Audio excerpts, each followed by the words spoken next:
Welcome students. आज हम पढ़ने वाले हैं ट्वेल्थ क्लास का चैप्टर 1 जिसका नाम है द लास्ट लेसन। ये जो चैप्टर है इसमें हम पढ़ेंगे कि कब किस तरह से 1870 टू 71 के दौरान फ्रांस एवं प्रशा के बीच युद्ध हुआ, जिसमें फ्रांस को प्रशा ने बिस्मार्क के नेतृत्व में हरा दिया। उसके बाद फ्रांस के दो जिले जिनका नाम था अल्सैक और लॉरेन वो प्रशा के अधिकार में चले गए थे। और इस घटना का स्कूल जीवन पर क्या प्रभाव पड़ा, इसे जानने के लिए चलिए पढ़ते हैं ये स्टोरी। कहानी के शुरू में हम देखते हैं कि एक बच्चा बहुत ही तेज़ी से अपने स्कूल की तरफ जा रहा है, क्योंकि उसे डांट खाने का बहुत डर था। और ख़ास तौर से इसलिए क्योंकि आज उनके अध्यापक जिनका नाम एम हेमेल है, उन्होंने उन्हें पार्टिसिपल्स के बारे में सवाल पूछने के लिए कहा था। तो बच्चा घबराया हुआ जल्दी जल्दी स्कूल की तरफ जा रहा था। लेकिन तभी जब वो अपने आसपास के नज़ारे देखता है तो उसका मन करता है कि क्यों ना मैं आज वापस बाहर भाग जाऊं और स्कूल ना जाऊं, क्योंकि बाहर मौसम जो है वो बहुत ही बढ़िया हो रखा था। गर्माहट थी धूप की, धूप खिली हुई थी, जंगल के किनारे पक्षी चहचहा रहे थे और आरा मशीन के पीछे खुले मैदान में प्रशा के सिपाही ड्रिल कर रहे थे। यह सब पार्टिसिपल्स के नियमों की तुलना में ज़्यादा आकर्षक लग रहा था। लेकिन बच्चा कहता है कि मैं जल्दी जल्दी चलता रहा। जब वो टाउन हॉल के सामने से गुजरा तो उसने नोटिस बोर्ड के सामने भीड़ लगी देखी। वो कहता है पिछले 2 सालों से हमारे सारे बुरे समाचार वहीं से आए थे। हारे हुए युद्ध के, सेना में सिपाहियों की भर्ती के, सैनिक अधिकारी के आदेश, सब कुछ वहीं से ही पता चलता था। बच्चा वहाँ रुका नहीं और वो सोचता है मन ही मन में कि अब क्या मामला हो सकता है। फिर जब वो वहाँ से तेज़ी से जा रहा था तो रास्ते में उसको एक क्वार्टर लोहार मिला जो अपने शिष्य के साथ कोई समाचार पढ़ रहा था। तब उसने पीछे से चिल्लाकर कहा, इतनी तेज़ मत चलो बब। बब का मतलब होता है लड़के। वो कहता है इतनी तेज़ मत चलो लड़के, अभी स्कूल पहुँचने के लिए तुम्हारे पास काफ़ी समय है। लड़का कहता है मैंने सोचा वह मेरा मजाक उड़ा रहा है और मैं एम हेमल के छोटे से बगीचे पर हाँफता हुआ जा पहुंचा, जो कि विद्यालय में यानी उसके जो स्कूल था उसके सामने ही था। सामान्य तौर पर जब स्कूल शुरू होता था तो वहाँ बहुत ज़्यादा शोर शराबा होता था, हलचल होती थी। बाहर गली में सुन जाता था मेज़ों के खुलना बंद होना, एक स्वर में बच्चों का पाठ को दोहराया जाना ऊंचे स्वर में, वो दूर से ही कानों तक पहुंच जाता था। विद्यालय में रविवार की सुबह की तरह सन्नाटा था। बच्चा घबरा रहा था, उसने सोचा सबके सामने शर्मिंदा होते हुए क्लास में जाना पड़ेगा। लेकिन जब वो कक्षा में घुसा तो उसके जो अध्यापक थे उन्होंने बहुत ही दयालुता से कहा, अपनी जगह पर जल्दी से जाओ छोटे से फ्रेंड्स, हम तुम्हारे बिना ही पाठ शुरू कर रहे थे। लड़का कहता है मैंने अपने बेंच के ऊपर से छलांग लगाई और अपनी मेज के पास जाकर मैं बैठ गया। जब मैंने अपने डर पे थोड़ा काबू पा लिया तो मैंने देखा कि अध्यापक ने बहुत ही सुंदर हरे रंग का कोट, झालरदार कमीज और छोटी सी काली रेशमी टोपी पहन रखी थी जिस पर सभी और कढ़ाई का काम किया हुआ था। इसे वह निरीक्षण तथा पुरस्कार वितरण के दिनों के अलावा कभी नहीं पहनते थे। इसके अतिरिक्त सारा स्कूल ही नहीं, काफ़ी अजीब और गंभीर लग रहा था। लेकिन उसे यह देखकर बहुत आश्चर्य हुआ कि कक्षा की जो लास्ट की जो बेंचेस थी वो हमेशा खाली रहती थी, लेकिन आज गांव के काफ़ी लोग उसमें चुपचाप बैठे थे। बूढ़ा होसर जो अपनी तिकोनी टोपी पहने था, भूतपूर्व मेयर, भूतपूर्व पोस्ट मास्टर तथा इसके अलावा कई दूसरे लोग भी वहाँ बैठे थे। प्रत्येक व्यक्ति उदास दिखाई दे रहा था और होसर एक पुरानी प्रथम पुस्तिका लाया था जो किनारों पर अंगूठों से पन्ने पलटने जाने के कारण गंदी हो चुकी थी, तथा वह इसे अपने भारी भरकम चश्मे की मदद से जो पन्नों के ऊपर रखा हुआ था अपने घुटनों पर खोल के पढ़ने का प्रयास कर रहा था।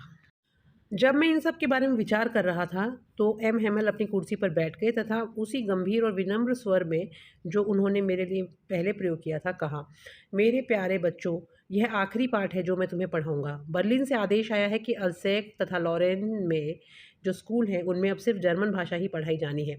नया अध्यापक कल आएगा। यह तुम्हारा फ्रेंच भाषा का आखिरी पाठ है, द लास्ट लेसन। मैं चाहता हूँ कि तुम मेरी बात बहुत ध्यान से और एकाग्र होकर सुनो। ये शब्द मेरे लिए बिजली की कड़कड़ाहट के जैसे थे। जैसे ही मैंने ये सुना तभी मुझे याद आया कि वे दुष्ट लोग, यही बात तो उन्होंने टाउन हॉल के सूचना पट पर लगाई थी। इसी के बारे में ज़रूर वहाँ पे लिखा होगा। तभी मैंने सोचा मेरा आखिरी फ्रेंच भाषा का पाठ, मैं तो लिखना भी मुश्किल से ही जानता था। अब मैं आगे और कुछ भी नहीं सीख सकूँगा। तब मुझे वहीं रुक जाना होगा। अरे मैं कितना दुखी था कि मैंने अपने पाठ नहीं सीखे थे। मैं पक्षियों के अंडे ढूंढता रहता था और फिसल पट्टी पे फिसलता रहता था। मेरी किताबें मुझे बहुत बोझ लगती थी, मुसीबत लगती थी। उनको उठाकर चलने में मुझे भारी भरकम लगता था। मेरी व्याकरण की पुस्तक, संतों के इतिहास की मेरी पुस्तक अब मेरी पुरानी मित्र जैसी लग रही थी, जिन्हें मैं अब त्याग नहीं सकता था। मैं सोच रहा था कि अब मैं एम हेमल को दोबारा ना देख सकूंगा। मुझे उनके डंडे तथा वह कितने सनकी थे, उन सब चीज़ों को भूलने पर मजबूर कर दिया गया था। बेचारे अध्यापक! इस आखिरी पाठ के सम्मान में ही तो उन्होंने रविवार के अच्छे वस्त्र पहने थे, और अब मैं समझ गया था कि गांव के बुजुर्ग लोग कमरे में पीछे की ओर क्यों बैठे थे। ऐसा इसलिए था कि वे सभी दुखी थे और वे स्कूल में और ज़्यादा क्यों नहीं गए थे, इस बात का पश्चाताप कर रहे थे। यह इन लोगों का हमारे अध्यापक को उनके 40 वर्ष की निष्ठापूर्ण सेवा के लिए धन्यवाद देने का और अपने देश के प्रति सम्मान प्रदर्शित करने का, जो देश अब उनका नहीं रह गया था, एक अच्छा सा तरीका उन्होंने ढूंढा था। जब मैं इन सब के बारे में सोच रहा था तो मैंने अपना नाम पुकारते हुए सुना, अतः अब सुनाने की मेरी बारी थी। लेकिन मैं तो पहले शब्द में ही उलझ गया और जवाब न दे पाया। मेरा दिल ज़ोर से धड़क रहा था और मुझसे ऊपर देखने का साहस भी नहीं हो पा रहा था। तभी एम विमल ने कहा, मेरी तरफ देखते हुए, मैं तुम्हें डांटूंगा नहीं छोटे से फ्रेंड्स, तुम्हें तो अवश्य बुरा लग रहा होगा। देखो, बात ऐसी है कि हम लोग रोज़ अपने आप से ये कहते हैं कि मेरे पास काफ़ी समय है, मैं इसे कल कर लूँगा, लेकिन अब देखो हम लोग कहाँ आ पहुँचे हैं। अरे अल्सेक के साथ और यहाँ के लोगों के साथ अब बहुत बड़ी परेशानी होने वाली है, क्योंकि यहाँ के लोगों ने अपनी पढ़ाई तरीके से करी नहीं है और उन्हें फ्रेंच लिखना और पढ़ना भी नहीं आता। और अब जो अधिकारी यहाँ पर आएंगे वो हमेशा यही कहेंगे कि तुम फ्रांसीसी होने का क्या दावा करते हो, तुम्हें तो अपनी भाषा ना लिखनी आती है ढंग से, ना बोलनी आती है। लेकिन तुम अब सबसे खराब नहीं हो छोटे से फ्रेंड्स, हम सबके पास खुद को धिक्कारने के लिए बहुत सारे कारण हैं। एम हेमल कहते हैं कि तुम्हारे माता पिता भी दोषी हैं, क्योंकि उन्होंने तुम्हारी पढ़ाई के प्रति चिंता नहीं करी। कभी तुम्हें आरा मशीन में काम करने भेज दिया, कभी खेतों में काम करने भेज दिया ताकि अधिक पैसे प्राप्त किए जा सके। और मैं भी उतना ही दोषी हूँ, क्योंकि अक्सर मैं तुम्हें अपने फूलों के जो पौधे हैं उनमें पानी डालने भेज देता था, बजाय अपने पाठ याद करने के लिए। कभी जब मुझे मछली पकड़ने जाना होता था तो मैं तुम्हारी छुट्टी कर देता था। तो इस तरह से मैंने भी तुम्हारा बहुत समय बर्बाद किया।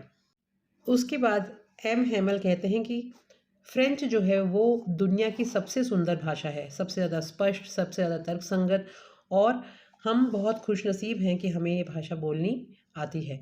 तो हमें कभी भी ये भूलना नहीं चाहिए कि जब कोई लोग गुलाम बना लिए जाते हैं, तब अगर हमें अपनी भाषा आती है तो उस समय वो हमारी भाषा जेल में एक चाबी की तरह काम करती है। फिर उन्होंने व्याकरण की एक पुस्तक खोली और हमारा पाठ पढ़कर हमें सुनाया। पहली बार मुझे पाठ इतने अच्छे से समझ में आया और मुझे लगा कि मैं फालतू ही अपना समय खराब कर रहा था। ये तो बहुत ही आसान है, या पता नहीं अध्यापक ने आज कुछ ज़्यादा ही अच्छे तरीके से पढ़ाया है। ग्रामर की क्लास के बाद में हमारी राइटिंग की क्लास हुई। एम हेमल हमारे लिए नई कॉपियाँ लाए थे, जिस पर बहुत ही सुंदर और गोल राइटिंग में उन्होंने लिखा था, फ्रांस अल्सेक, फ्रांस अल्सेक। वे छोटे छोटे झंडों की तरह दिखाई दे रहे थे।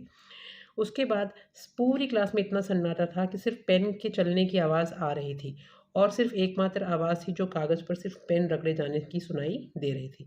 एक भंवरा बार बार अंदर आ रहा था, लेकिन उसकी तरफ किसी ने ध्यान ही नहीं दिया, यहाँ तक कि छोटे बच्चों ने भी नहीं ध्यान दिया, जो सब मछली पकड़ने के कांटों के चित्र खींचने में व्यस्त थे। छत पर कबूतर धीमे धीमे स्वर में गुटरगू कर रहे थे। मैंने उनको देखा और मन में सोचा, क्या ये कबूतरों को भी जर्मन भाषा में गाने को मजबूर करेंगे। जैसे ही मैंने एम हेमल की तरफ देखा, वो अपनी कुर्सी पर बैठ गए थे और हर चीज़ को बहुत ध्यान से देख रहे थे, जैसे कि हर एक छवि को अपने साथ ले जाना चाहते हो। 40 वर्षों से वह उसी जगह पर रह रहे थे। खिड़की से बाहर उनका बगीचा था और उसके सामने उनकी कक्षा थी। अपने कमरे से वो बाहर देख रहे थे उन अखरोट के वृक्षों को और उन होपवाइन के पेड़ों को, जिनको उन्होंने खुद लगाया था। और अब वो जो बेलें थी वो खिड़कियों तक लिपट लिपट कर ऊपर तक पहुंच चुकी थी। इस बात को सोचकर कि उनको इस जगह को छोड़कर जाना है, उनका तो दिल ही टूट गया था बेचारे। अब उनकी बहन हमारी कक्षा कक्ष के ऊपर जो उनका कमरा था उसमें अपना सामान पैक कर रही थी। उसके सामान को बांधने की आवाज़ें सुनाई दे रही थी। लेखन की कक्षा के यानी राइटिंग की कक्षा के बाद में उन्होंने हमारे को हिस्ट्री पढ़ाया यानी इतिहास पढ़ाया। उसके बाद सब बच्चों ने बा, बे, बी इस तरह से बोल बोल कर, जैसे छोटे बच्चे अपनी कक्षा में पढ़ाई शुरू करते हैं तो वो अक्षर बोलने शुरू करे। और उनके साथ ही जो बूढ़े हौसर थे उन्होंने भी अपनी प्रथम पुस्तक को हाथ में लेके वो सब शब्द उनके पीछे पीछे दोहराए। उनकी आवाज़ को सुन के हमें थोड़ी हंसी भी आई और रोना भी, क्योंकि उनकी आवाज़ में बहुत ज़्यादा भावुकता से वो काँप रही थी। और मैं इस आखिरी पार्ट को कभी भी नहीं भूल सकता। तभी अचानक चर्च की घड़ी ने 12 बजा दिए और फिर एंजेलिस भी शुरू हो गया। इसी पल जो पर्शियन सैनिक थे वो हमारी खिड़कियों के नीचे से जाते हुए हमें दिखाई दिए, ड्रिल करके अपने घर वापस लौट रहे थे। और एम हेमल अपनी कुर्सी से उठ खड़े हुए। वह बहुत उदास थे। पहले कभी मैंने उसे इतना उदास नहीं देखा था। उन्होंने कहा, मेरे मित्रों, वह बोले पर उनसे बोला नहीं गया। उनका गला अवरुद्ध हो गया और उन्होंने सिर्फ ब्लैक बोर्ड पर लिखा, फ्रांस जिंदाबाद। और फिर उन्होंने अपने हाथ से इशारा करके हम सबको बाहर जाने के लिए इशारा कर दिया। बच्चों, एंजेलिस जो है वो रोमन कैथोलिक चर्च में दोपहर को भक्ति के लिए बजाए जाने वाली जो घंटी होती है उसको एंजेलिस कहते हैं। तो आई होप बच्चों आपको ये चैप्टर बहुत अच्छे से समझ में आ गया होगा। इस तरह के और वीडियोस देखने के लिए आप लाइक, सब्सक्राइब और शेयर कर सकते हैं अनीता शिक्षा यूट्यूब चैनल को। और आपको कौन सा चैप्टर डिफिकल्ट लगता है वो भी बताइएगा, तो मैं पहले उसका वीडियो आपके लिए ज़रूर बनाऊंगी। Thank you. Have a nice day.